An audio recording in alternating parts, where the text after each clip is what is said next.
ఈరోజు నీకు ఒకవేళ ఎవరి మీద కోపం కానీ ఒకవేళ నీకుంటే, సూర్యుడు అస్తమించేలోపు నీ కోపాన్ని నువ్వు విడిచిపెట్టు.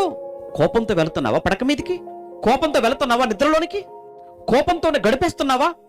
ఆ కోపం మంచిది కాదు, అది ద్వేషం. ఆ ద్వేషం పగైపోతుంది. ఆ పగ ప్రతీకారాన్ని కోరుకుంటుంది. వద్దు, ఎవరి మీద కోపం పెట్టుకోకండి. ఎవరి మీద కోపం వద్దు. ఎందుకండి ఎవరి మీద మీరు కోపం పెట్టుకొని, ఎవరి మీద ద్వేషం పెంచుకొని, ఎవరి మీద పగను పెట్టుకొని ఏం సాధిస్తారు చెప్పండి? పరిస్థితులు ఏమైనా బాగున్నాయా? రోజులు ఏమైనా బాగున్నాయా? ప్రతిరోజు మరణ వార్తలే. రోజు మరణ వార్తలు లేని సమయమే గడియలు ఏమన్నా చెప్పండి? ఎప్పటికప్పుడు వార్తలు, అప్డేట్స్ ఎప్పటికప్పుడు వస్తూనే ఉంటాయి. ఇది ఎప్పుడొచ్చినా చావు వార్త, ప్రమాదాలు, రోగాలు, గుండెపోట్లు. మరి ఈ మాత్రం దానికి ఎందుకండి కోపం? ఎందుకండి పగ? ఎవరి మీద పగ? ఎవరి మీద ద్వేషం? ఏం సాధిస్తారు? అదే దేవుడు చెబుతున్నాడు. వద్దండి, ఎవరిని ద్వేషించకండి, ఎవరి మీద కోపం పెట్టుకోకండి, ఎవరి మీద పగ వద్దు.